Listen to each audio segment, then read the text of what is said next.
Baik, Assalamualaikum warahmatullahi wabarakatuh. Eh, saya Lisa Risawati eh, dari program Studi Ilmu Hadis.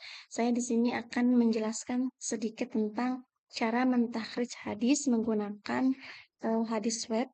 Sebelumnya di sini kita sudah mempelajari atau cara-cara mentakhrij hadis menggunakan situs web seperti Doranet atau hadis.db.com. Di sini saya akan mencoba menggunakan web hadis shop. Di sini sebelum kita melakukan takhrij hadis, sebelumnya kita harus mendownload aplikasinya langsung yaitu hadis shop. Di sini saya sudah mendownload aplikasi hadisnya. Tampilan dari hadis shop ini, tampilan awalnya seperti ini. Di sini tuh ada beberapa kitab, yaitu ada 9 kitab primer dan ada tambahan 5 kitab, yaitu dari kitab Sahih Ibnu Huzaimah, Sahih Ibnu Hibban, Al-Musaddarak sama Musnad Syafi'i. Nah, di sini kelebihan dari aplikasi ini tuh kita bisa mencari hadis menggunakan kata kunci bahasa Indonesia atau arti dari hadis tersebut. Kan kalau web-web yang lainnya itu kalau mencari hadis kita menggunakan kata kunci eh, kata kunci asing atau kata kunci yang kata kunci dari hadis itu sendiri yaitu menggunakan bahasa Arab. Misalkan di sini saya contoh menggunakan hadis shop untuk mencari hadis menggunakan kata kunci bahasa Indonesia tentang mencukur kumis, mencukur kumis. Nah, di sini saya memasukkan kata kunci mencukur kumis. Di sini kita tinggal klik ini atau klik langsung enter aja. Di sini akan muncul hadis-hadis dari beberapa riwayat atau dari ke-14 kitab ini. Di sini kita bisa lihat dari Sahih Bukhari ada 4 hadis, ada Sahih Muslim ada 4 riwayat, Sunan Tirmizi ada 6 riwayat, terus Sunan Abu Dawud 3 riwayat, Sunan Ibnu Majah 2 riwayat, Muwatta Malik Musnad Ahmad 9 riwayat, Muwatta Malik ada 1 riwayat, sama Sahih Ibnu Hibban ada 1 riwayat.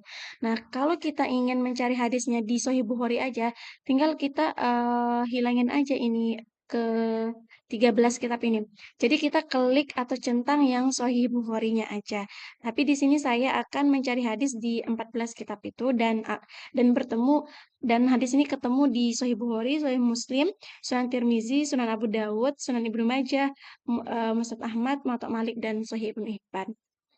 Nah, misalkan kita ingin mengetahui hadis dari riwayat Sahih Bukhari, kita tinggal klik eh, angka apa eh, angka dari riwayat Bukhari. Misalkan kalau kita ingin mencari hadis dari Sahih Bukhari, tinggal baca dari baca hadis dari Sahih Bukhari, tinggal klik yang angkanya ini. Misalkan di Muslim, tinggal klik ini, di Sunan Tirmizi tinggal klik ini, atau kalau mau tinggal ini aja, klik di sini aja. Nah, di sini ada riwayat Bukhari nomor 5.438 dengan sanad yang berbeda. Ada 4 riwayat dengan sanad yang berbeda. Nah, kalau kita ingin mencari tahu derajat dari derajat dari hadis yang diriwayatkan oleh Sahih Bukhari ini, letaknya di sini di ada gambar manusia. Di sini ada mengatakan ada ijma ulama mengatakan bahwa hadis ini adalah sahih. Nah, misalkan kalau kita mencari Sahih Bukhari riwayat lain, ijma ulama juga mengatakan sahih. Terus hadis yang diriwayatkan oleh Muslim, ijma ulama juga mengatakan ini tuh sahih. Tirmizi, ini tuh kalau Tirmizi dari Muhammad Nasruddin Albani mengatakan sahih juga. Misalkan dari Sahih Ibnu Hibban, riwayat Sahih Ibnu Hibban ini tuh nggak ada keterangan ya, tapi ada beberapa eh, mengklaim hadis ini tuh dari Nasruddin Albani sama Syuaib Al-Arnaud. Nah, eh, dari riwayat Bukhari nomor nomor 5438. Ini sanadnya dari Al-Maki bin Ibrahim dari Hanzalah dari Nabi. Nah, kalau kita ingin mencari rantai riwayat dari hadis ini, tinggal kita klik di sini gambar rantai. Tinggal klik di sini. Di sini akan muncul nama-nama yang meriwayatkan dari hadis ini. Ada Abdullah bin Umar, ada Nafi Maula ibn Umar, Hanzalah bin Abi Sufyan, ada Maki bin Ibrahim. Nah, kalau kita ingin mengetahui kualitas atau eh, tingkatan dari sanad ini, kita tinggal klik di gambar kayak kotak-kotak ini. Tinggal klik aja. Di sini kalau gambarnya seperti hijau Turki atau biru Turki, di sini ada tingkatan sahabat, yang biru tua ada tingkatannya siko, yang hijau muda siko, yang hijau tua syuduk, syuduk, yang warna pink ada blok hafalannya, seperti itu. Kita tinggal bisa menilai dari riwayat-riwayat ini. Misalkan Abdullah bin Umar, berarti di sini dia tingkatan sahabat. Terus Nafi Maula ibnu Umar, berarti di sini dia tingkatannya makmum. Terus di sini Hanzalah dia warna biru, berarti dia kualitas atau tingkatannya itu sikoh. Terus ada Maki bin Ibrahim, dia warna hijau tua, berarti sikoh atau adil. Nah, Nah, kalau kita ingin mengetahui biografi dari masing-masing riwayat, masing-masing rawi, di sini kita tinggal klik nama dari rawi itu. Seperti misalkan Abdullah bin Umar.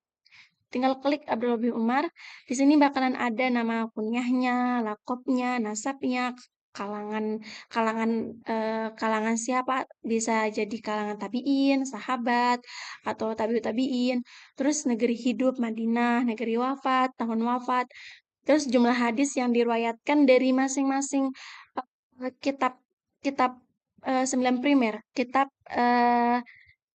kitab primer dari Bukhari, nanti hadis ini akan terdapat 790, Muslim ada 567, seperti itu.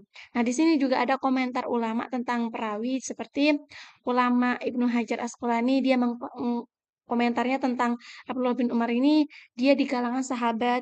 Az-Zahabi misalkan dia juga kalangan sahabat. Misal kita mencari biografi dari eh, Nafi Maula Ibnu Umar. Nah, di sini dia kunyahnya Abdullah, lakopnya tidak ada keterangan, nasabnya ada Al-Madani, kalangan, dia kalangan tabiin kalangan biasa.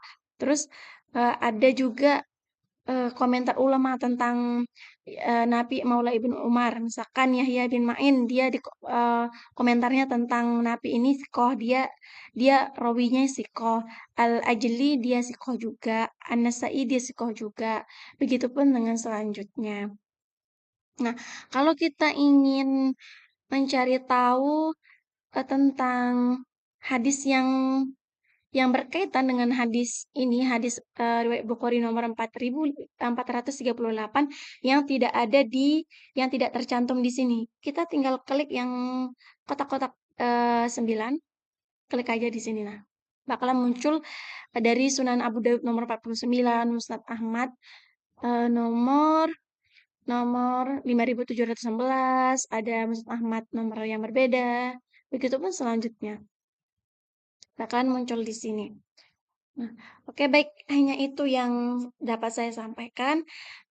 Intinya dari aplikasi Hadis Shop ini tuh, dia kelebihannya kita bisa mencari hadis menggunakan eh, kata kunci bahasa Indonesia atau arti dari hadis itu. Tidak berbeda dengan web-web yang lainnya menggunakan kata kunci menggunakan bahasa Arab atau matan hadis dari hadis tersebut.